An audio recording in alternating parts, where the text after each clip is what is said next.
Hello friends, स्वागत है आप सभी लोगों का ज्ञानपुर यूट्यूब चैनल पर। तो आज आप सभी लोगों के लिए साइंस से रिलेटेड मोस्ट इम्पॉर्टेंट और बेहद ही स्पेशल क्लास होने वाली है और हम यहाँ पे डिस्कस करने वाले हैं आज लगभग 50 प्लस क्वेश्चंस को आपके सामने। और ये क्वेश्चंस ऐसे हैं जो कि प्रीवियस ईयर एग्ज़ाम्स में साइंस के क्वेश्चंस एग्ज़ाम्स में बने हैं यहाँ से। और इस सीरीज में हम डिस्कस करेंगे डेली जो है 50 टू 55 या 60 भी क्वेश्चंस हो सकते हैं। और इस सीरीज में आप लोगों को टोटल 500 क्वेश्चंस कराया जाएगा, यानी कि 500 विज्ञान के महत्वपूर्ण प्रश्नों को आप लोगों को कराया जाएगा। ठीक है ना। तो आप लोग इस सीरीज से जुड़ना ना भूलें। डेली आप लोग यहाँ पे विजिट करते रहें ज्ञानपुर यूट्यूब चैनल को, और चैनल को सब्सक्राइब कर लीजिएगा जिससे वीडियोज़ की नोटिफिकेशन आप लोगों को टाइम टू टाइम मिलती रहे। ठीक है। तो चलिए सेशन की ओर बढ़ते हैं। फर्स्ट क्वेश्चन यहाँ पे दिया हुआ है, सबसे बड़ी आंखें किस स्तनधारी प्राणी की होती हैं? तो हिरण जो है इसकी आंखें सबसे बड़ी होती हैं, है ना।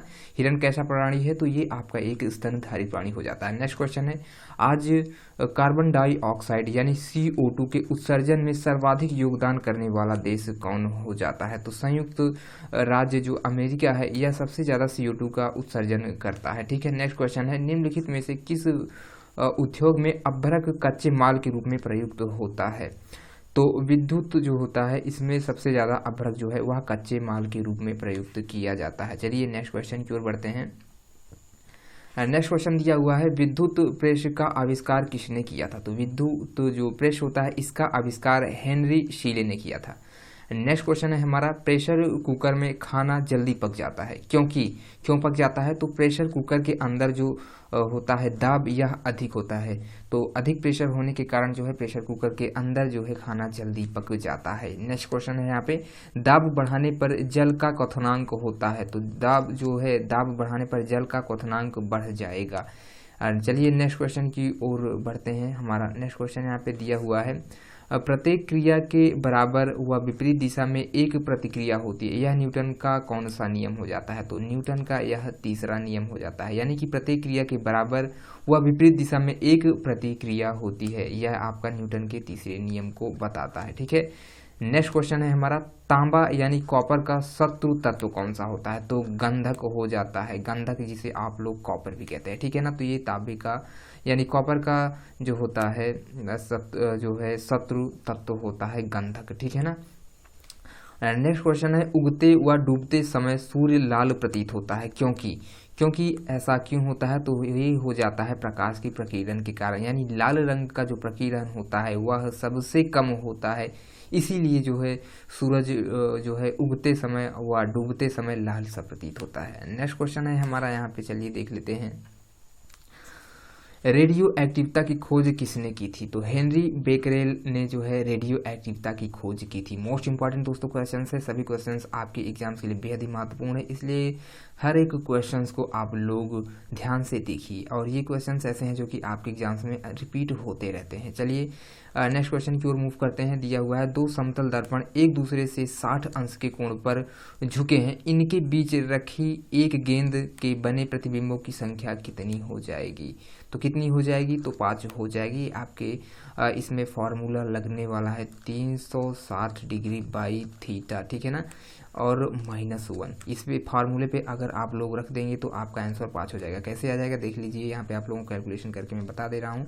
360 ये फार्मूला होता है, थीटा जो है आपका कोण होगा, यहाँ पे आप लोगों को इतना लिखना पड़ेगा, है ना, यानी 60, उसके बाद -1 करना है। अब यहाँ पे ये वैल्यू देखिए, ये वैल्यू इसके क्या करना पड़ेगा, यहाँ पे आप लोगों को अब इसे इसमें से लेस करने के लिए यहाँ पर भी आप लोगों को 60 बनाना पड़ेगा। 60 बनाने के लिए आप लोगों को ऊपर यानी अंश और हर में 60 से मल्टीप्लाई करना पड़ेगा। तो यहाँ पे आप लोग 60 कर देंगे इसको ऊपर नीचे इससे। ठीक है ना।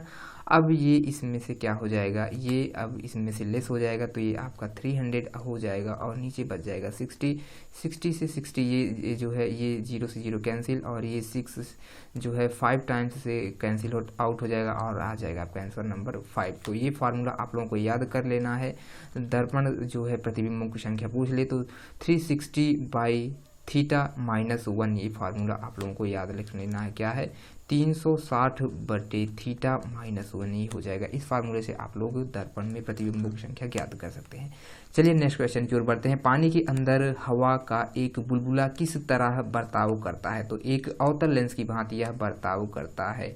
चलिए बढ़ते हैं हम नेक्स्ट क्वेश्चन की ओर।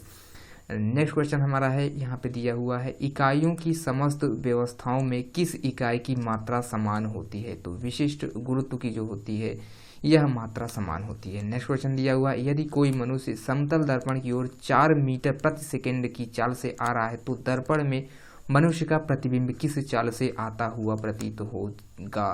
तो ये जो है अगर 4 मीटर पर सेकेंड की स्पीड से आता हुआ चल रहा है तो दुगनी हो जाएगी स्पीड, यानी 8 मीटर प्रति सेकेंड, यानी 8 मीटर पर सेकेंड इसका राइट आंसर हो जाएगा। हमेशा दोस्तों जो भी यहाँ पे इकाई दी हुई हो, अगर 4 है तो 8 हो जाएगा, 2 हो तो 4 हो जाएगा, मतलब इसी का दूना हो जाता है, यानी दुगनी स्पीड से आता हुआ प्रतीत होगा वह व्यक्ति। चलिए नेक्स्ट क्वेश्चन की ओर बढ़ते हैं और नेक्स्ट क्वेश्चन यहाँ पे दिया हुआ है, कारों, ट्रकों और बसों में ड्राइवर की सीट के बगल में कौन सा दर्पण लगा होता है? तो उत्तल दर्पण लगा हुआ होता है। नेक्स्ट क्वेश्चन है, ऐसे तत्व जिनमें धातु और अधातु दोनों के गुण पाए जाते हैं क्या कहलाते हैं? तो ऐसे तत्व जो है ना, ऐसे वस्तुएं जो होती हैं उपधातु कहलाती हैं, है ना। ऐसी वस्तुएं क्या कहलाती हैं? उपधातु, क्योंकि इसमें धातु और अधातु दोनों के ही गुण पाए जाने के कारण इन्हें उपधातु कहते हैं। चीज़ें क्लियर हुई होंगी आई होप की। चलिए बढ़ते हैं अब हम नेक्स्ट क्वेश्चन की ओर। नेक्स्ट क्वेश्चन हमारा यहाँ पे दिया हुआ है, वनस्पति विज्ञान के जनक कौन है? तो थियोफ्रेस्टस हो जाते हैं वनस्पति विज्ञान, यानी फादर ऑफ बॉटनी, ठीक है ना। कौन है? तो थियोफ्रेस्टस, ठीक है। चलिए नेक्स्ट क्वेश्चन की ओर मूव करते हैं। हमारा नेक्स्ट क्वेश्चन यहाँ पे दिया हुआ है, निम्नलिखित में से किसमें ध्वनि की चाल सबसे अधिक होती है? तो इस्पात में जो होता है ध्वनि की चाल सबसे अधिक होती है। इस्पात मतलब ये होता है आपका लोहा और काफ़ी ठोस धातु होती है, इसलिए ठोस में जो होता है वह ध्वनि की जो चाल होती है इसमें ज़्यादा तेज़ी के साथ ध्वनि गमन कर लेती है, क्योंकि इसमें जो होता है इस्पातों में जो अणु होते हैं, पदार्थ के अणु होते हैं, ये आपस में बहुत ही सिक्वेंशियल फॉर्म में और काफ़ी पास होते हैं, इस वजह से ध्वनि की चाल इसमें काफ़ी तेज़ी के साथ होती है। और नेक्स्ट क्वेश्चन है हमारा, एक व्यक्ति घूमते हुए स्टूल पर बाहें फैलाए खड़ा है, एकाएक वह बाहें सिकोड़ लेता है तो स्टूल का कोणीय वेग क्या हो जाएगा? तो जाहिर सी बात है स्टूल का जो कोणीय वेग होगा वो क्या हो जाएगा? वो कोणीय वेग बढ़ जाएगा, ठीक है ना। चलिए अब बढ़ते हैं हम आगे अपने नेक्स्ट क्वेश्चन की ओर। नेक्स्ट क्वेश्चन हमारे यहाँ पे दिया हुआ है, चंद्रमा पर एक बम विस्फोट होता है, इसकी आवाज़ पृथ्वी पर क्या होगा? सुनाई देगी या नहीं देगी? तो सुनाई नहीं देगी, है ना। नेक्स्ट क्वेश्चन है, चंद्रमा पर वायुमंडल ना होने का कारण है क्या है? तो पलायन वेग हो जाता है चंद्रमा पर वायुमंडल ना होने का कारण। नेक्स्ट क्वेश्चन है, यदि किसी सरल लोलक की लंबाई 4% बढ़ा दी जाए तो उसका आवर्तकाल, तो उसका हाफ यानी 2% बढ़ जाएगा, यानी अगर 4% तक किसी लोलक की लंबाई को बढ़ाया जाता है तो उसका जो आवर्तकाल होता है वह भी 2% बढ़ जाता है। नेक्स्ट क्वेश्चन यहाँ पे दिया हुआ है, एक जो लकड़ी है, जो लकड़ी का झूला है, सॉरी ये जो एक लड़की है वो झूला झूल रही है, उसके पास एक अन्य लड़की आकर बैठ जाती है, तो झूले का आवर्तकाल क्या होगा? तो झूले का जो आवर्तकाल होगा वो बिल्कुल भी अपरिवर्तित रहेगा, ठीक है ना। नेक्स्ट क्वेश्चन है, हाल ही में रेडियो की जो घुंडी घुमाकर विभिन्न स्टेशनों के प्रोग्राम सुनते हैं, यह संभव है? तो रेडियो में देखिए आप लोग देखते होंगे, पहले जो रेडियो आते थे उसमें जो घुंडी होते थे उसको घुमाया जाता था और उसमें जो है प्रोग्राम एक ट्यून से दूसरा चैनल से हम जो है घुंडी के माध्यम से पहुंच जाते थे दूसरे चैनल पर। तो ये ऐसा किस कारण से संभव होता था? तो इसका मुख्य जो कारण था वह अनुनाद के कारण था, ठीक है ना। चलिए बढ़ते हैं हम नेक्स्ट क्वेश्चन की ओर। तो नेक्स्ट क्वेश्चन यहाँ पे दिया हुआ है, वेंचुरी मीटर से क्या ज्ञात करते हैं? तो वेंचुरी जो मीटर होता है इसकी सहायता से जो है हम ज्ञात कर लेते हैं जल के प्रवाह की दर को। तो वेंचुरी मीटर से क्या ज्ञात किया जाता है? तो जल के प्रवाह की दर को ज्ञात किया जाता है, ठीक है। चलिए नेक्स्ट क्वेश्चन बढ़ते हैं हम, चौराहों पर पानी के फुहारे में गेंद नाचती रहती है क्योंकि? तो जो चौराहों पर पानी के फुहारे होते हैं उनमें गेंद नाचती है, पानी के का वेग अधिक होने से जो दाब घट जाता है, इस वजह से गेंद उस पर नाचने लगती है। नेक्स्ट क्वेश्चन है, यदि द्रव्यमान परिवर्तित हुए बिना पृथ्वी सिकुड़ कर अपनी वर्तमान त्रिज्या की आधी रह जाए तो जो होता है आधी रह जाए तो दिन होगा। तो दिन कैसा हो जाएगा? तो दिन जो है वो 12 घंटे का हो जाएगा। नेक्स्ट क्वेश्चन है, यदि किसी पिंड को पृथ्वी से 11.2 किलोमीटर प्रति सेकंड के वेग से फेंका जाता है तो पिंड का जो है क्या होगा, तो पिंड जो है पृथ्वी पर लौटेगा या नहीं लौटेगा, तो जी नहीं, पृथ्वी पर वह कभी नहीं लौटेगा। क्यों नहीं लौटेगा? क्योंकि पृथ्वी का जो पलायन वेग होता है वह होता है 11.2, तो पलायन वेग है आपका 11.2 किलोमीटर प्रति सेकंड होता है यह पलायन वेग। अगर इस वेग से कोई भी वस्तु ऊपर फेंकी जाती है तो वह पृथ्वी पर वापस नहीं आएगी। चलिए नेक्स्ट क्वेश्चन की ओर बढ़ते हैं। नेक्स्ट क्वेश्चन है, उपग्रह में समय ज्ञात करने के लिए अंतरिक्ष यात्री को क्या प्रयोग करना चाहिए? तो स्प्रिंग घड़ी का प्रयोग किया जाता है ना। चलिए अब हम बढ़ते हैं नेक्स्ट क्वेश्चन की ओर। नेक्स्ट क्वेश्चन यहाँ पे दिया हुआ है, यदि पृथ्वी की त्रिज्या 1% कम हो जाए किंतु द्रव्यमान वही रहे तो पृथ्वी तल का गुरुत्वीय त्वरण जो है उस पर क्या असर पड़ेगा? तो जो पृथ्वी का गुरुत्वीय त्वरण होता है वह 2% तक घट जाएगा, ठीक है ना। यदि पृथ्वी की त्रिज्या क्या की जाए 1% तक कम कर दी जाती है, लेकिन जो द्रव्यमान, यहाँ पे देखिए ध्यान दीजिएगा, जो द्रव्यमान है अगर वह द्रव्यमान सेम रहता है तो जो पृथ्वी तल पर जो गुरुत्वीय त्वरण लगेगा वह आपका 2% तक घट जाएगा। नेक्स्ट क्वेश्चन है, दाब का मात्रक कह रहा है यहाँ पर, तो दाब का मात्रक आप लोगों को पता ही है, दाब का मात्रक होता है पास्कल, ठीक है ना। इतनी चीज़ें आई होप कि यहाँ पे क्लियर हुई होंगी आप लोगों को। बढ़ते हैं हम आगे नेक्स्ट क्वेश्चन की ओर। नेक्स्ट क्वेश्चन यहाँ पे हमारा दिया हुआ है, खाना पकाने के जो बर्तन बना होता है वह कैसा होना चाहिए? तो जो खाना पकाने का जो बर्तन होता है वह उच्च विशिष्ट ऊष्मा का और निम्न चालकता वाला होना चाहिए, ठीक है ना। चलिए नेक्स्ट क्वेश्चन की ओर बढ़ते हैं। झरने में जब जल ऊंचाई से गिरता है तो उसका ताप क्या होता है? जब झरना में जो जल होता है वो बहुत ज़्यादा ऊंचाई से गिरता है तो उसका ताप जो होता है वह बढ़ जाएगा, ठीक है। नेक्स्ट क्वेश्चन है, केल्विन तापमाप में बर्फ का गलनांक कितना होता है? तो माइनस जो होता है जो है 0 डिग्री केल्विन होता है, यानी 0 डिग्री केल्विन होता है बर्फ का गलनांक। नेक्स्ट क्वेश्चन है यहाँ पे, बॉटनी शब्द की उत्पत्ति किस भाषा के शब्द से हुई है? तो यह जो बॉटनी शब्द है इसकी उत्पत्ति जो है ग्रीक भाषा से हुई है, ठीक है ना। किस भाषा से हुई है? तो ग्रीक भाषा से हुई है बॉटनी शब्द की उत्पत्ति। चीज़ें क्लियर हुई होंगी, ठीक है ना। अब बढ़ते हैं हम नेक्स्ट क्वेश्चन की ओर। नेक्स्ट क्वेश्चन हमारा हो जाता है, क्यूरी किसकी इकाई का नाम है? तो क्यूरी जो होता है या रेडियो एक्टिव जो धर्मिता होती है इसकी इकाई का एक मात्रक होता है क्यूरी, ठीक है। चलिए नेक्स्ट क्वेश्चन की ओर बढ़ते हैं, किस रंग की तरंग दैर्ध्य सबसे कम होती है? तो बैगनी रंग की तरंग दैर्ध्य जो होता है वह सबसे कम होती है, ठीक है। अब बढ़ते हैं हम आगे। हमारा नेक्स्ट क्वेश्चन है, कमरे में रखे रेफ्रिजरेटर का दरवाज़ा खोल दिया जाता है तो कमरे का ताप बढ़ जाएगा, क्या हो जाएगा? तो कमरे का ताप भी क्या होगा? बढ़ जाएगा, ठीक है ना। दोस्तों यहाँ पे जितने भी क्वेश्चंस आप लोगों को करवाए जा रहे हैं काफ़ी इंपॉर्टेंट क्वेश्चंस हैं और ये ऐसे क्वेश्चंस हैं जो कि एग्जाम्स में बार बार रिपीट होते हैं और संभावित है ये प्रश्न आपकी आगामी परीक्षाओं में आप लोगों को देखने के लिए मिले और बिल्कुल मिलेंगे ही मिलेंगे, क्योंकि इससे बाहर एग्जाम्स में आपके क्वेश्चंस नहीं बनने वाला। नेक्स्ट क्वेश्चन दिया हुआ है यहाँ पे, इंद्रधनुष में कितने रंग होते हैं? तो आप लोगों को पता ही है इंद्रधनुष में 7 रंग होता है, ठीक है ना।